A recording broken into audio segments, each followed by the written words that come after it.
3 years ago, the first season of The Sandman came out on Netflix. It wasn't too bad overall.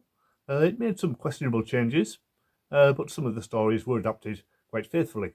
So the show was off to a good start, and now they've made season 2. Of course, in the intervening years, there have been serious allegations made against Neil Gaiman by multiple women, so I can certainly understand why anybody would want to avoid this project. But hundreds of people have worked on it, and their work deserves to be celebrated, even if the original writer does not.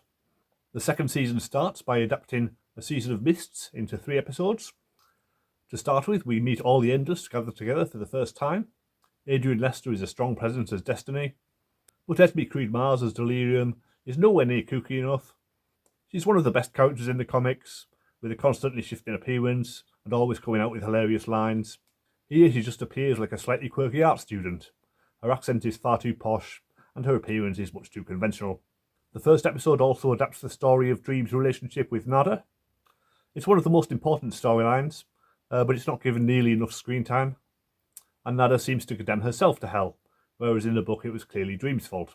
They seem to be going out of their way to make him appear more sympathetic, which kind of undermines the whole point of the original story. After this, we get Lucifer abandoning the throne of hell, which plays out much as it does in the book. Gwendolyn Christie is much better at playing this version of Lucifer, or world-weary and sick of playing the devil. In the first season, she took some getting used to, but now she's definitely settled into the role. Though her final scene on the beach is a bit spoiled by filming in Dover rather than Australia. So much for the Netflix budget. The Gathering of the Gods in Dream's Castle is a lot of fun. Sadly, we don't get Bast. But there is Azazel, who looks wonderfully creepy, and Freddie Fox having a great time as the trickster god Loki. There's also Nuala, played by Anne Skelly, who is a key character in the books, and she works really well here as well. Although when her glamour is removed, she still looks basically the same, which kind of spoils the effect. In the middle of this, we also get an adaptation of the Midsummer Night's Dream issue. It's cut down quite a bit, but the essentials are still there. And Jack Gleeson steals the show as Puck, continuing his run of villains after Joffrey in Game of Thrones. The ending of the story comes rather out of left field. Dream still gives the key to the angels, but in this version they've barely been established, and they really don't have that much personality. So it doesn't work nearly as well as the original. And we're also missing the whole interlude on Earth, possibly because it introduced the Dead Boy Detectives, who got their own Netflix spin-off instead. But it would have been useful to show the chaos caused by the dead walking the Earth, instead of just talking about it. The next 3 episodes adapt Brief Lives, and again it's a bit of a mixed bag. The whole road trip lasted many issues in the comic, but here it's just cut down to the bare essentials. It turns this long epic quest into just a brief day trip. We do still get some of the more memorable moments of the comic, such as Lenny Henry's character finally meeting death after being alive for countless centuries, and also Ishtar burning down the strip club. The involvement of Wanda is a weird change. Her entire arc has been cut from the series, so they basically transplanted her into this one, but she only gets a couple of scenes before being killed off again.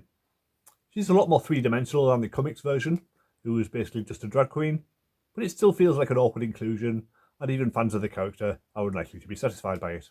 The next 2 episodes are probably the strongest, as they give us the story of Orpheus, which is probably the emotional high point of the series. Orpheus and Eurydice's story plays out much as it does in the comics, and indeed the original myth. And Orpheus' singing sounds beautiful, even if it is all in Greek. Jenna Coleman makes another appearance as Joanna Constantine, and she feels much more comfortable in this aristocratic version than in the present-day working-class one. It also helps that Barry Sloane as Destruction is instantly likeable, more so than any of his siblings, to be honest, and his scenes with Steve Coogan as Barnabas the dog are a definite highlight. But the scenes at the end with Dream and Orpheus are the emotional centre of the entire story, and Tom Sturridge and Rory O'Connor knocked it out of the park. And it definitely ended that half of the season on a high. The next few episodes adapt the climactic story, the kindly ones. In the comics it's 13 issues long, which is probably too long and rather self-indulgent, to be honest. And the artwork is rather garish and cartoony, so it's not my taste at all. The TV version is a more manageable length, and it hits all the major plot points. But it's meant to be the climax to years of build-up.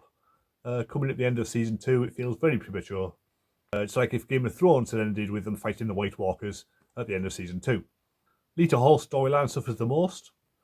She is driven to insanity when she thinks Morpheus has killed her baby, but rather than the gradual process we see in the comics, it's all very abrupt. Here, Mad Hetty takes her in and leads her straight to the Furies, which makes her much more villainous than she ever was in the comics. It doesn't help that Rosanna Jamal's acting as Lita is rather one note throughout. She's a key character, but she always feels like a blank slate. There are strong scenes along the way. Loki and Puck teaming up is very watchable. Freddie Fox and Jack Gleason make an excellent pair of villains. The pairing of Joanna Coleman's Constantine and Boyd Holbrook's Corinthian also works surprisingly well. Under other circumstances, there could have been numerous opportunities for spin-offs.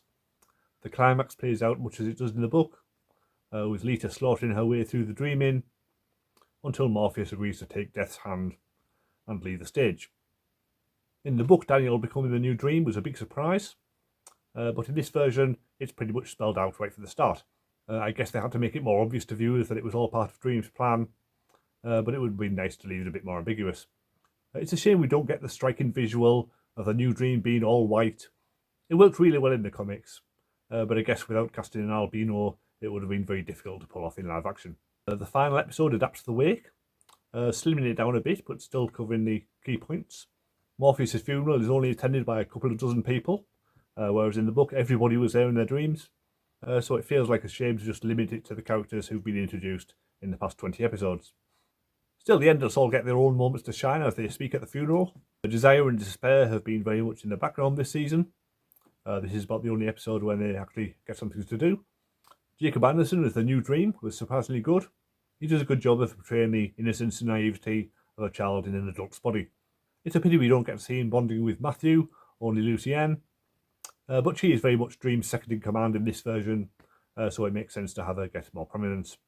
They even managed to include brief scenes from the Hobgoblin epilogue and the Tempest story. I would rather have had both of them expanded to full episodes, but it's better than nothing. And sadly, they miss out all the second-person narration, where the reader is present but dreaming. It probably wouldn't have worked in live action, to be honest. Finally, there's the adaptation of Death, the High Cost of Living.